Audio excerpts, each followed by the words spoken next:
Allison. Hey, congratulations on the second season of Sweet Magnolias. Thank you. I'm excited for everyone to see it. Have you seen it yourself? I have seen it myself, and I think I wanted to say it's going to be very exciting for fans of the show because I want to say it's going to start in a few hours tomorrow, in fact. Is. Yeah, I'm a little nervous. Oh. Hey, you know what? I want to hear it from you first. Why do you think this show is so successful? Because I want to admit there are a lot of fans of this series. Yeah, it's incredible. What I hear most from the fans is that it's a comfort watch for a lot of people. I think the world feels so chaotic right now. I mean, it always is chaotic, but particularly the last couple years, I would say, with the pandemic and everything. And I think for a lot of people, it's kind of a safe space to go to when they need a little warm hug and a margarita for themselves. I mean, I certainly have some of my favorite comfort watches. And I think I watched Ted Lasso, and I'm not even kidding, the entire series at least 30 times because it's a place that feels happy and loving. And I think this show is a little bit like that for a lot of people. You know what, that Ted Lasso is a great series. So I'm curious is how do you watch your own show? Do you when they finally get it to you, do you kind of take it a little bit at a time, or do you binge right through it? Well, if I'm being really honest with you, I will go through and make sure I didn't make a fool of myself. I'll watch myself and be like, okay, I didn't make a fool of myself. And then I'll go back from to the beginning and watch a little more slowly. I usually watch with my husband, and I can't binge with him like that. So we'll go through and we'll watch like an episode or two every night, and then we'll finish the show in a couple days.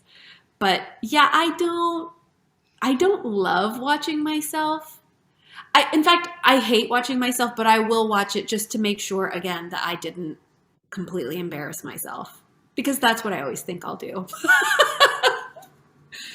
It is funny is because knowing that I had to talk to you about it, I had to like take notes when you actually appear in these episodes because you just like pop up just Yeah, suddenly, throughout the entire series.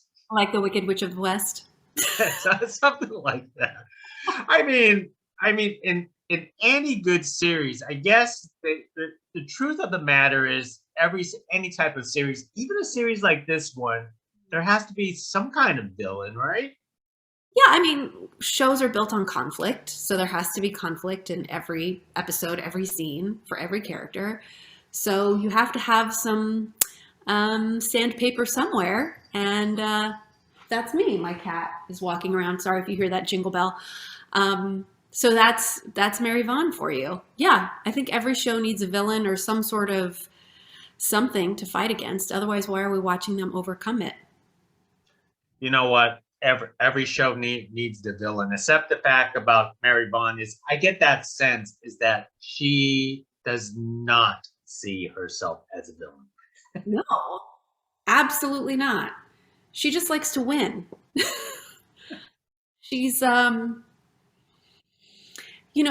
have so many mixed feelings about her because in a lot of ways, I'm like a kind of soft spoken, easygoing person who kind of tries not to make waves, and Mary Vaughn is someone who barges into a room, takes over, and gets what she wants.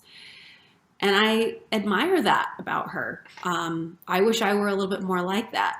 Um, but she's got her rough edges too. Sometimes you have to be able to admit when you're wrong. And I think we might be seeing some of that in the future from Mary Vaughn. The thing that I have to admire about her is I don't know how she could balance her life, her career, real estate agent, mayor's wife, on the school board, and still try to come up with conniving, devious plans. I really don't know how she pulled it off. Well, thankfully, she has writers to help her do that. Incredible writers. Yeah, she must have, and not only that, but her hair and makeup game and her clothes. I mean, I don't know how this woman has enough hours in the day. It reminds me of that scene in Marvelous Mrs. Maisel in the first season when she goes to bed, her husband falls asleep, she gets up, takes off her makeup, goes to sleep, waits till the sun shines in her face, and then gets back up and puts it all back on. So he never sees her. She reminds me a little bit of that like never a hair out of place, always perfectly styled. And as you can see, I am absolutely not like that, but wow, it must be and it makes you think, like, with someone who is that holding on that tightly to exterior, the surface level things that we all, perceive very first. You wonder what's going on underneath all of that, because it must be absolute chaos. But we shall see.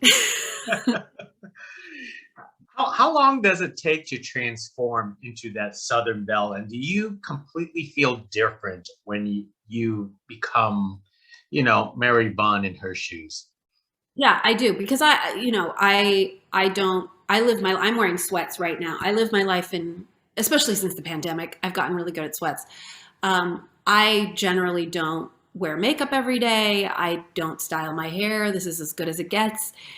Um, yeah, it takes about 2.5 hours just in hair and makeup. Then, so what we do is we'll go into hair, and they usually curl it and put it in rollers.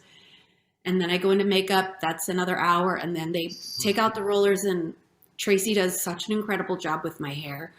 Um, and then get dressed. And that is a whole thing. Sometimes I have people help me zip and button and make sure everything's fits just perfectly. Um, yeah, absolutely. I feel like a wildly different person. But that's the thing about acting. A lot of times, even just walking in a different person's shoes physically does something to you, and that's sort of the magic, I think, of acting. Is a lot of the choices are sort of incidental or maybe accidental to your wardrobe and hair, and you behave different when you have that much makeup on. You behave differently when your hair is like that. So yeah, it's sort of the ephemeral bits that I couldn't even put a word to, but yeah, she is wildly different from me. But When you first, yeah, go ahead. too, I'm sorry, I didn't mean to interrupt Go you. ahead. That's similar too. I think I couldn't play her if there wasn't a part of me that also really wanted to win. Also really wanted desperately to be in that in group of girls who wanted to be the fourth Sweet Magnolia. I could not play her unless there was some part of me that really got that feeling of being on the outside and wanting to be on the inside, you know? So you're trying to admit that there is a little bit of Mary Vaughn in you somewhere. I mean, you said it, I didn't. Yeah, absolutely. I think there's a little Mary Vaughn in all of us, but yeah, absolutely. Now, when you first got the role, were you familiar with the Sweet Magnolias books before, or did they have to like kind of give you a background into Sweet Magnolias and Mary Vaughn? Yeah, no, I had never heard of the books. I'm not a big romance novel. I don't want to call it that. I don't know what to call it, but like that sort of genre. I never allow myself to read stuff that's just pure enjoyment. I'm always trying to read stuff that's, literature. Not that, anyway, you know what I'm trying to say. Yeah. Um, Things that are just pure fun, I just don't allow for myself, which is something I should talk about with my therapist. So no, I'd never heard of it. And the first thing I did was I went and I downloaded one of the books on my Kindle. And I think I only had like 2 days to audition, so I didn't really have time to read a book. But then once I did a quick search for my character name and got a few little ideas. And then after I booked the job, I went and I bought all the books. I read all the books. And I actually found it difficult because they were sort of straying from the books to a certain extent. And I kind of wonder in the future if they will sort of like come back towards the books, but we'll see. Um, yeah, because it starts in a completely different place where Mary Vaughn is single. She's divorced from her husband, and so it's wild. It's wildly different. But yeah, I had to kind of do a quick, fast and dirty primer on Mary Vaughn. It was fun. Those are fun reads. Those books you can read them in one sitting. Well, you know what? I didn't read the books myself, but I guess you kind of get a sense on who ends up with who in the end. But we're not revealing that, obviously. No, no, we don't want to. We don't want to know. And besides, they are really like just wildly diverging. The characters are the same, but things are very different in our Serenity. That is true. Now, I want to say Mary Vaughn was quite a character in season one, and season one left us in such a cliffhanger because at first I didn't really understand. You were just like popping up here and there, and then all of a sudden just like barged down like a rainstorm somehow. Yeah. And then season two, I want to say they expanded your role a whole lot more. Yeah, there's definitely a lot more at stake for Mary Vaughn in the second season. I think in the first season, it's a lot about her kids and getting Jackson as a starting in the sports ball. I don't really follow, I don't remember the proper terms. I apologize to all the baseball fans out there. But yeah, it's much more about getting her kids where she wants them to be and where she believes they deserve. And then second season is a lot more about what Mary Vaughn has been doing in the background. And Maddie finds out, and I think hopefully if we get a season three, we'll get to see a lot more of, I think season two, you start to see the frayed edges of Mary Vaughn. And then I think season three will be much more of an unknitting. Which I would imagine, I don't know, they haven't told me, but I would imagine there is a bit of an unraveling that's on its way, which God, I would love to play a woman unraveling. Well, fans who have watched season one and they're going to anticipate season two, I guess the biggest thing that people would probably want to know is your character pick on Maddie so much since since the first season. What's the issue, and what's it like acting with Joanna Garcia Swisher through those scenes? She is such a diva. That is absolutely not true. She's one of the nicest people I've ever met. Every time I have a conversation with her, I'm like, oh, we're like best friends now. I think we're about to be best friends. We're going to hang out all the time. No, she's one of the kindest, most generous people. I was having a bit of an issue just as while we were shooting season two, just with COVID and everything. I was having some serious anxiety issues, and she was like, why didn't you call me? And I was like, I'm not going to call you. Like, we're not like that, but I guess we are. No, working with her is a blessing. Working with that entire cast and crew is a blessing. Everyone there is kind and generous and just there trying to do their best.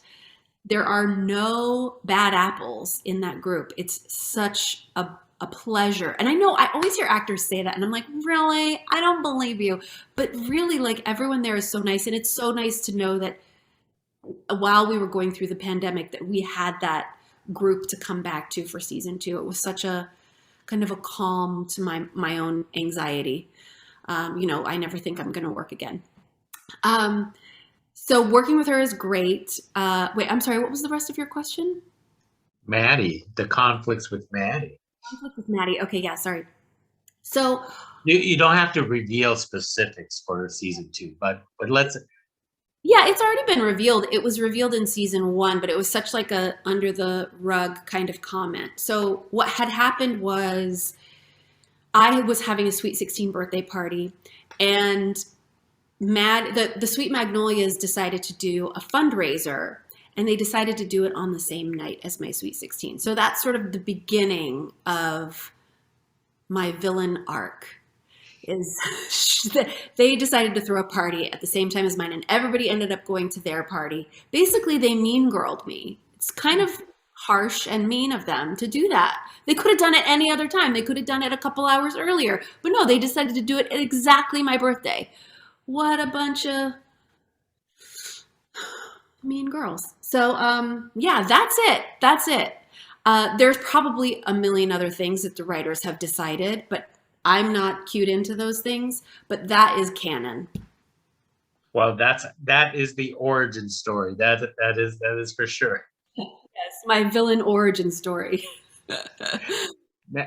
Now, for season 2, I'm not gonna do reveals, but because it was kind of mentioned in season 1, is that you have a new target, and it's going to be Coach Cal Maddox, and it's just like, why? He's such a lovable, charming guy, but because he's not giving me what I want. yeah.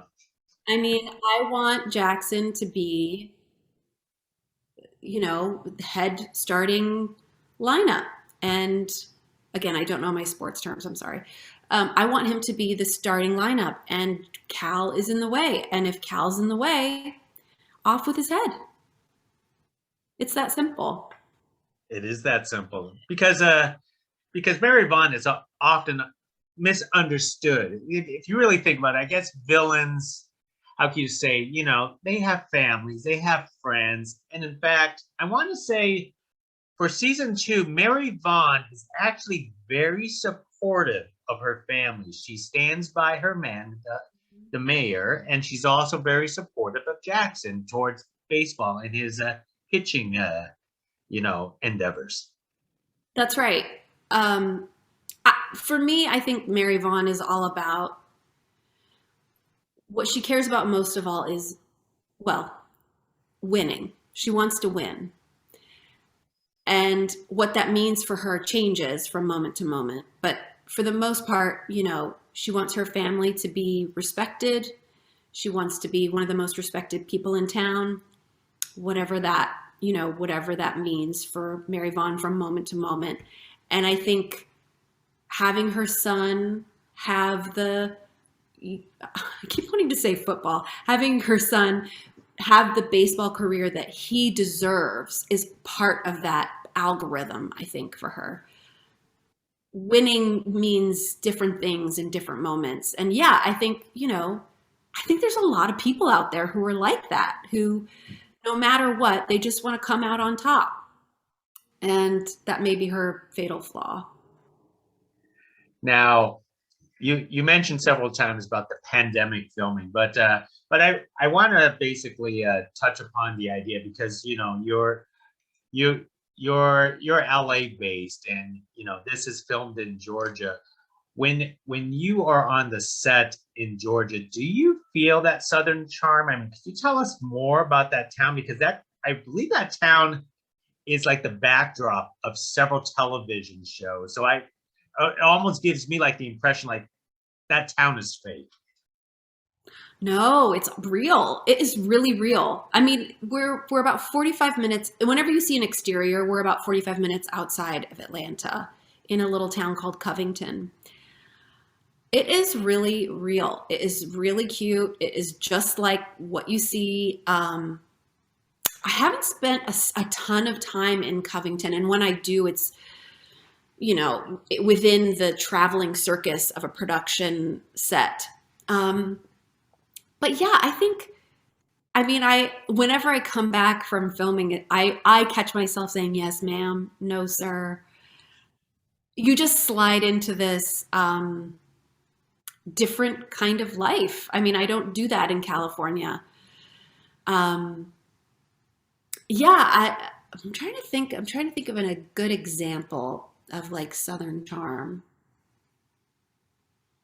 Everyone's just being very respectful. I mean, it's just do like people hang outside, eat at little cafes? Is it like You know, it's so funny. I'd never, I mean, I'd visited Atlanta quite a lot just filming because so much filming happens in Atlanta these days. But um, I always thought Atlanta was more like a San Diego or something. But Atlanta's a big city and it has such great neighborhoods. I mean, I sound like such an idiot. Atlanta's a big city. No, no shit, Sherlock. But some of those neighborhoods are so beautiful. Atlanta is a beautiful city. Like some of those neighborhoods are so walkable, and there's always people out on the sidewalks. You know, the park, Piedmont Park, is always full of people on the weekends, which is true of any big city in the United States. But it has so much charm. Atlanta does. The food is so good. It's a great place to visit. I mean, I've filmed in a couple of great places and they always hold a special place in my heart because it's so much a part of the story that we're working on wherever it is. But Atlanta is very particular. Then I'm curious, differing from people from Los Angeles. No offense to people from Los Angeles. Like when you're walking on the sidewalk, most people try to like avoid eye contact or try to say hi. I always picture like people like out in the South. They're the ones who will spark up conversations when you try to walk your dog. Not just like in LA. They only say hi if you're hiking at Runyon Canyon or something. Sure. Yeah, you know, it's true in Atlanta, but you know what? Where that happens a lot is New Orleans. People will say, "Hey, how you doing?" when you walk down the street. They'll always make eye contact with you. They'll always acknowledge that they're walking by another human being. It reminds me of that Paul Simon song, something like here we are walking down this very same street on the very same day. I forget how that lyric goes, but yeah, the South really is like that, and that's one of the like some of the EPs on the show always say, the show is really like an aspirational version of the South, and I love that. I do love that. That is a very aspirational quality of the South. Now, for you personally, Allison, what got you started in this business? You always drew yourself into acting. Yeah, I mean, I wanted to be an actor since I was as young as I can remember. It took me a long time to kind of come out of my shell, I would say. I think I'm more of a shy person. I do have a fair amount of social anxiety. And to believe that I would be someone like you would want to even talk to or get up on a stage or tell a story or have people look at me for whatever reason, I still am like, what? Like, I still struggle with that. I don't know what that is, imposter syndrome or whatever, but it took me a really long time to be brave enough to take that risk. And it didn't happen until my early 20s. I studied at an acting school in New York, the Esper Studio, and that sort of technique gave me, which is just Meisner for those who are interested, gave me the bravery again to be vulnerable and to think like maybe I do have something to say. Maybe I can be a part of this this lineage of storytellers. I hate that word, but this lineage of people who are involved in entertaining people and creating, the stories that we tell ourselves and how we make sense of the world. And it's been a long, slow process, but so far so good. Things are going well. I think it's, watching movies like Singing in the Rain for me was big. I love that movie. And seeing theater for the first time done in a really beautiful way, like in New York, just make me so proud to be involved in any piece of it. Do you gravitate towards particular roles, or there's like a bucket list of roles? Obviously, I want to say baseball roles is probably not on your list. That's what I should be doing. Baseball roles, anything with sports. Yes. Do you know, I think my natural center is sort of 1 hour dramas. I have a pretty goofy, fun side, but I'm not like great at comedy. Some people are just, you meet those people who are they just have funny coming out of them. A lot of stand-ups are kind of like that. I think my general like center is 1 hour comedies where you're a little bit sad for whatever happens to my character. I think I have a sad face.